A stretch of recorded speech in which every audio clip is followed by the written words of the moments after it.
Zoe, we need to talk. What? Your tita Giselle told me na maglalabas siya ng memo to suspend you dahil sa unethical na ginawa mo sa CR. Is this true? Dad, obviously, sinisiraan na naman ako ni Tita Giselle. May nakakita sa'yo na may kasama kang lumalabas sa CR. Now tell me the truth. Oo na. Sige na, totoo na. May kasama nga ako sa cubicle.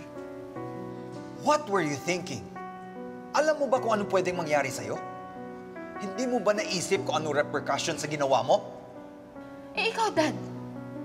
Naisip mo ba yung naramdaman ko noong mga panahon na yun? Hindi.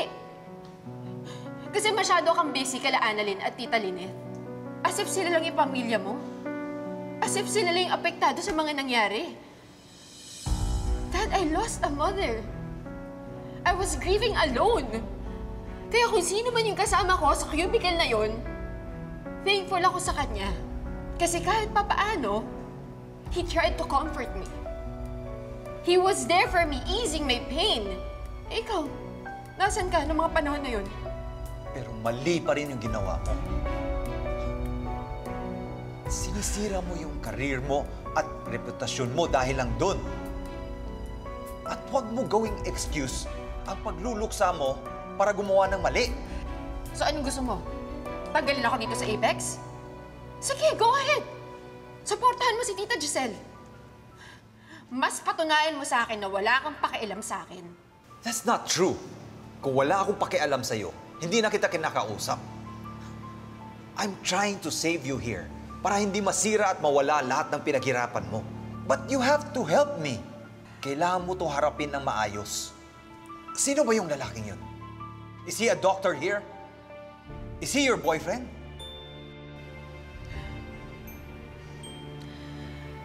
Alam mo, Dad, maging consistent ka na lang na wala kang pakialam sa akin. Zoe!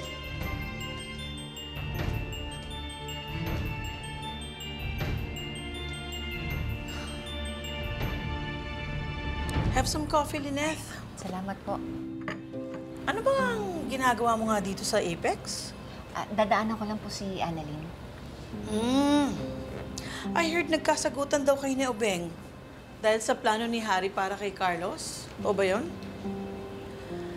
Well, I hope you understand, Lynette, that my brother is just looking out for you.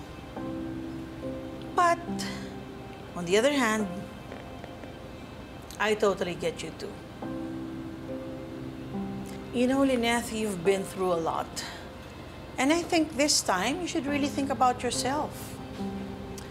At the end of the day, wala naman kay Harry yung desisyon eh. At lalong wala naman sa kapatid ko. Nasa iyo pa rin. Maraming salamat po, Ma'am Giselle. Pero sana naman itong proposal kong to, wag mo nang pag-isipan, ha? Ano pong proposal? Magkape ka muna. Ganito kasi yun. Malapit nang matapos yung renovation ng hospital cafeteria. And I'm looking for a new concessionaire. So I thought, why not you? Ako po? Nabanggit kasi sa akin ni Aling Susan before that you used to cook for office employees. Well, I thought, ngayon na wala na si Carlos sa buhay mo, it would be a good time to start over again and pick up the pieces of your life. This is my way of helping you to do that, Lynette, and I hope you accept my offer. Lynette, yan ba naman pinag-iisipan pa? Tutulungan ka namin ni Diyosa. Eh, Chang, natatakot po kasi ako eh. Ikaw? Matatakot ka? Matatakot ka sa pagluto? Ay, sus Mariosep. Lahat na napagdaanan mo. Pati si kamatayan ilang beses mo nang nakaharap. Ngayon ka pa ba naman matatakot? Wala namang masama sa pagiging concessionaire. Ako ang natatakot. Saan po, Chang? Eh, hindi ko alam ang spelling ng concessionaire. Tita Diyan Lynette. naman eh. Pinapatawa lang kita. Oh, Hari. Pwede pa ba sana kayong makausap? Oo naman. May problema ba? May nangyari ba sa daddy mo? Nabasura daw po yung kasong murder na sinampa ng pamilya ni Tita Erin laban kay Dad. Lack of evidence daw po. Ano? Tita Lynette, hindi po madali sabihin to sa'yo. Pero nakikiusap po sana ako kung pwedeng iurong niyo yung kaso na sinampa niyo laban kay Dad. Ano ka mo? No, Tita Lynette, alam ko pong malaki yung kasalanan niyo sa inyo. At kung ako lang po ang masusunod, gusto ko pong managot yung dad ko. Pero, hindi po ba enough na yung punishment na nangyayari sa kanya ngayon? Kung iurong niyo po yung kaso, mas mapapadali po na maipasok si Dad sa isang mental institusyon. Dahil kung dadalhin po siya sa kulungan ng ganun po kondisyon niya, then mas lalo lang po siyang lalala.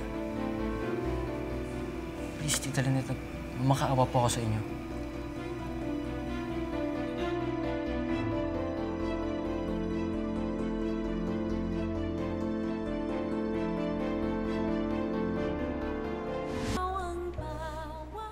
Kung makikita nyo lamang yung mukha ni Harry, maaawa din kayo eh.